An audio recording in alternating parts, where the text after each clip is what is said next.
Souza. Seja muito bem-vindo ao meu canal e hoje eu tô aqui para dar continuidade ao vídeo sobre a minha fertilização. Semana passada eu não postei vídeo porque eu gravei um vídeo, só que não ficou exatamente do jeito que eu queria e eu resolvi não postar. E já que eu tô falando sobre isso, por mais que eu esteja resumindo, eu tenho que deixar bem claro os detalhes. Já que eu tô falando de mim pra vocês, eu tenho que contar com muito mais detalhe para que vocês possam entender e para que vocês persistam nos seus sonhos, para que vocês não desistam de tentar a maternidade, porque é uma coisa que é possível. Então, independente da sua classe social, se você sonha, se você planejar, se você persistir, um dia você vai conseguir. Não importa quando, mas um dia eu tenho certeza que você vai conseguir. Então, eu queria fazer um vídeo com mais riqueza de detalhes. Então, por isso eu não postei vídeo semana passada. Mas hoje a gente tá aqui para dar continuidade sobre o vídeo da fertilização. Bom, hoje inclusive eu escrevi bastante coisa que é para ficar tudo mais explicado. Por mais que esteja um pouco resumido, o que eu estou falando para vocês ficar um pouco mais explicado. Bom, como eu falei para vocês no vídeo anterior, acabou que eu me separei, foi cada um pro seu lado, cada um viver a sua vida. Antes de eu me separar, as pessoas sempre me perguntavam: ah, mas por que você fica aí tentando ter filho, tentando juntar dinheiro, tentando gastar dinheiro para ter filho, e você não adota uma criança, você não entra na fila de adoção? Tem tantas crianças no orfanato precisando de uma mãe, muitas crianças lá abandonadas, precisando de um lar, por que você não adota? Pessoal, é muito complicado. Tanto assim, você ouvir isso e você realmente sabe que lá tem muitas crianças que precisam de uma mãe. Só que infelizmente eu não me sentia preparada para isso. Eu não tenho nada contra a adoção, muito pelo contrário. Eu tinha assim um desejo de adotar, se esse fosse o meu último recurso. Porque se eu ainda tenho um recurso, eu vim do histórico só de perda. Eu vim assim de um histórico que era uma luta pra mim. Então eu tinha que usar até o meu último recurso. Se não desse certo, aí sim eu ia falar: eu tentei de tudo e não consegui, agora eu vou adotar uma criança. E assim, eu tenho certeza que eu ia amar a criança como se fosse meu filho. Só que infelizmente eu não ia sentir a sensação de ser mãe, de passar todo o processo da maternidade, desde a concepção até o nascimento. E assim, eu sempre ia me sentir: poxa, eu podia ter tentado, mas eu não poderia ter desistido. Eu tenho um filho que é adotivo, mas será que foi certo? Será que eu fui fraca em desistir? Então, assim, eu queria usar todos os recursos. Eu não sou contra a adoção. E assim também, é muito fácil as pessoas falar pra você: ah, adota. A maioria das pessoas que falava isso pra mim tinha filhos. Outras pessoas que falavam pra mim era assim: ah, eu não tenho filhos, eu não quero ser mãe, mas se eu quisesse ser mãe, eu adotaria. Se eu não tivesse condições de ter um filho, eu adotaria. Então, assim, pessoas que não querem ter filho, outras que já têm. Então, são dois tipos de pessoas que ela jamais vai entender o que você passa, jamais ela vai entender o seu sofrimento. Então, é muito fácil as pessoas chegar e falar pra você: ah, por que você não desiste disso? É tão difícil. Desiste, tenta outra coisa. Por que você vai por esse caminho? Vai por outro caminho. É muito fácil. Só que às vezes a pessoa que tá falando isso, ou ela não quer ir pelo aquele caminho, ela não tem o objetivo de ir por um daqueles caminhos que você quer ir, ou ela já foi e já alcançou o que ela queria alcançar. Uma dessas duas coisas. Então, assim, às vezes eu achava injusto as pessoas falar algumas coisas pra mim, mas eu nunca também levei em consideração. Dentro de mim eu sabia o que eu queria. Dentro de mim eu sabia que eu não ia desistir. Era uma coisa que era minha e eu ficava pensando, eu falava: se Deus quer desse jeito, vai ser desse jeito, mas eu não vou desistir. quando eu usar todos os recursos que eu ver que não era daquele jeito, aí sim eu vou tentar outro jeito. Mas enquanto eu tiver uma chance para usar, eu vou usar aquela chance da melhor maneira possível. E assim, gente, é muito chato, às vezes você ser casada, aí a pessoa fala pra você: nossa, você é casada há tantos anos, você nem tem filhos? Você não quer filhos, não? Todo mundo que casa quer filhos. Engano, é por engano. Porque assim, no meu caso, eu queria muito mais que tudo um filho, porque isso pra mim era um sonho de adolescência. Como eu já falei no vídeo anterior, eu sentia que eu nasci pra ser mãe, então eu não via problema nenhum em eu querer ter filho. Só que as pessoas têm que entender que isso já passou. Isso era antigamente, isso era no tempo dos meus avós, era no tempo até da minha mãe, inclusive, que a mulher casava para ter filho. Hoje já não existe isso. Às vezes a pessoa casa simplesmente porque quer dividir a vida com a outra pessoa, quer dividir um lar com a outra pessoa. Não quer dizer que ela tem que, eu vou casar, eu vou ter filho. Se a mulher não quer ter filho, tem que ser respeitada a vontade dela. Porque hoje a mulher tem opção de escolha. Hoje a mulher tem a opção de escolher fazer o que ela quiser, escolher ser mãe, escolher casar, escolher ficar solteira. Porque as coisas mudaram hoje. E assim, tem muitas pessoas que a mente não evoluiu junto com o tempo. Então é chato. Aí às vezes a pessoa casa e tá ali. O sonho dela é ter filho, por mais que ela não compartilhe com os outros também, o sonho dela é ter filho. Aí as pessoas ficam: nossa, você casou tem tanto tempo e fulano acabou de casar, já tá grávida, ou fulano acabou de casar e já tem filho. Gente, cada caso é um caso. Você não sabe entre quatro paredes o que se passa na vida daquela pessoa. Então não tem que ficar fazendo comparação de fulano acabou de casar, tem filho. Fulano é casado há tanto tempo e não tem filho. Como assim não quer ser mãe? É umas coisas assim, gente, que a mente tem que evoluir junto com o tempo, sabe? Tem que respeitar a pessoa. Não quer ter filho, não quer ter filho, beleza. E assim, fulano casou. Nossa, as pessoas, às vezes, elas vivem de criticar a gente. Que casou pra encher a casa de filho, ou que casou é obrigado a ter filho, ou porque a mulher é obrigada a casar. Gente, abre a mente, não é mais assim. Então eu ouvia muita coisa assim que às vezes me machucava por dentro.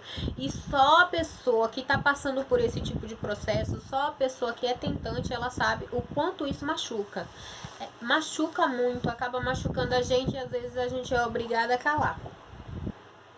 Voltando ao assunto, quando eu me separei, as coisas ficaram muito mais difíceis pra mim, muito mais cansativa, porque eu tinha que pagar aluguel, pagar todas as despesas sozinha, eu tinha que me manter. E assim, eu trabalhava muito, era muito cansativo. Eu tinha hora para entrar no trabalho, mas eu não tinha hora para sair, era muito cansativo. Então a minha vida ficou trabalhar e dormir. O tempo que eu não estava trabalhando, eu estava dormindo. E diga-se por sinal, era muito pouco o tempo que eu dormia, porque eu chegava em casa à tarde, ia fazer as minhas coisas e já saía no outro dia cedo. Então era muito complicado, era muito cansativo. Mas assim foi. Eu me separei, eu já tinha sido promovida a supervisora de serviço. Então as coisas já estavam começando a melhorar um pouquinho pra mim, já estava começando a caminhar. Depois de um tempo que eu já estava morando sozinha, já estava estabilizada, eu encontrei outra pessoa e a gente começou a sair. E assim, pra mim foi muito importante conhecer essa pessoa, porque eu não tinha família perto de mim. E assim, eu tinha meus irmãos, só que cada um trabalhando pro seu lado e morando distante. Uma vez ou outra eles iam me visitar e eu também não tinha muito tempo para ir visitar ninguém e nem tinha muito tempo para receber visita em casa. Então acabou que depois que eu conheci essa pessoa, foi assim, eu falo que foi tudo exatamente como tinha que acontecer. Porque a gente ficou junto, namorando por um tempo. Aí depois eu começava a conversar com ele sobre o meu trabalho, que era muito cansativo, que era muito difícil. E assim, ele sempre me dava conselhos, sempre estava do meu lado, sabe? Quando ele deixou bem claro que queria algo sério comigo, eu já sentei, coloquei todos os pingos nos i e expliquei para ele toda a minha situação. Expliquei que eu não podia ter filho, que qual era o meu objetivo. Eu deixei tudo muito claro. E assim, ele abraçou a causa. Ele abraçou a minha causa. Só que deixou bem claro para mim que o objetivo dele era sair do aluguel. Então, assim, eu abracei o objetivo dele e ele abraçou o meu objetivo. E foi uma época muito importante para mim, foi uma época de amadurecimento, foi uma época que assim, eu tava saindo literalmente do fundo do poço e assim, depois de um tempo, eu fui promovida no meu trabalho novamente a gerente operacional. Para mim foi muito importante, porque já era um grande passo para mim. Não sei se todo mundo que está assistindo esse vídeo assistiu os vídeos anteriores, mas eu entrei para trabalhar nesse lugar como atendente. Eu entrei como atendente e assim, desde que eu fui para a entrevista, eu falei na entrevista que o meu objetivo não era ficar como atendente muito tempo, porque eu era uma pessoa muito dedicada e assim, para mim só faltava a oportunidade, porque quando eu entro no trabalho, eu visto a camisa. Então assim, as coisas foram se encaminhando. Eu entrei como atendente e as coisas foram dando certo. Só que aí que tá. Aí começa a fofoquinha. Quando você começa a se dar bem no lugar, muitas pessoas viram a cara pra você. Pessoas que às vezes você gostava ou que você achava que eram amigos seus, acaba virando a cara pra você. Eu não sei se por inveja ou às vezes acho que você não tem competência. E assim, os julgamentos falam, nossa, mas fulano entrou como atendente e assim, já tá como gerente operacional e assim, às vezes não fala, mas fulano vai mandar em mim, tal. É esse tipo de coisa. E era muito, muito difícil, porque assim, na época que eu entrei nesse trabalho, não foi nada fácil. Por mais que eu queria ficar, não foi nada fácil, porque era desentendimento com um colega de trabalho, era coisas que realmente era difícil, assim, de você passar e você ouvia coisas assim e você falava, eu não vou desistir. Eu não vou desistir porque eu sei porque que eu tô aqui. Eu sei o meu objetivo. Então, assim, às vezes era assédio moral. E eu falava, eu não vou desistir. Eu não vou sair daqui. Eu vou sair desse trabalho quando eu tiver conquistado o meu objetivo. Porque eu deixei um outro trabalho para vir para esse com um só objetivo. E eu só saio daqui quando eu conquistar ele. E assim, podiam falar qualquer coisa, podiam fazer qualquer coisa comigo, que eu nem me importava mais. Eu tava me tornando uma pessoa tão resiliente que pra mim podia vir qualquer coisa, que eu falava, tudo que eu passei serve de aprendizado pra mim. Eu não vou deixar qualquer pessoa me jogar pra baixo, jamais. Então, assim, eu dava o melhor de mim, tudo que eu fazia, e jamais eu aceitava que ninguém me jogasse pra baixo. Eu falava, eu sei o meu objetivo aqui dentro, então pode fazer o que quiser, porque não vai me comover, não vai me abalar.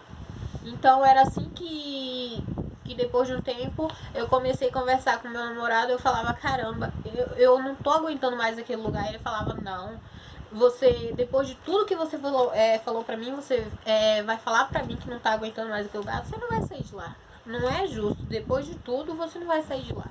Então assim, eu fiquei, fui ficando. Tinha dias assim que eu me sentia humilhada. Eu me sentia literalmente humilhada por algumas coisas que acontecia, mas era coisas assim que não era só comigo, era coisas que eram no geral, mas que infelizmente eu como pessoa não podia resolver, não dependia só de mim. Mas eu falava, não vai me abalar, não vai me abalar. Então assim, eu não era a pessoa mais legal do mundo. Mas eu sempre tratava as pessoas com respeito e sempre dava o melhor de mim. Então eu não deixava nada me abalar. Aquele trabalho pra mim ele era muito, muito, muito importante. Eu falava, não vou deixar, eu não vou me sentir abalada. Eu sei por que eu tô aqui. Aí eu sempre que alguém falava alguma coisa que eu não gostava, que me chateava, ou que às vezes pra me deixar pra baixo, eu simplesmente ignorava. Eu falava, eu sei por que eu tô aqui, você não sabe a minha história. Você não caminhou o caminho que eu caminhei pra chegar até aqui. Então, eu não deixava me abalar. Às vezes eu ficava pensando, eu falava, caramba, essas pessoas não fazem ideia por que eu aguento elas. Essas pessoas não fazem ideia do porquê que eu tô aqui. Ninguém nunca parava para conversar comigo, para me conhecer melhor. Eu não digo generalizando todas as pessoas que trabalhavam comigo, mas tinha umas que assim era osso duro, era difícil de conviver, era muito difícil, mas eu falava, eu não vou desistir. Eu falava, não era mais fácil a pessoa chegar, tentar fazer amizade comigo, era muito mais fácil. Eu não era uma pessoa ruim, eu sempre tratei todo mundo no meu trabalho ou em qualquer lugar com muito respeito.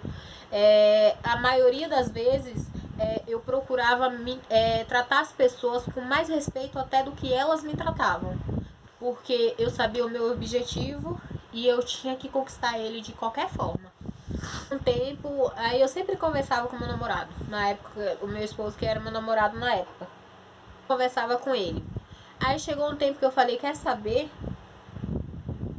Eu não vou mais me importar.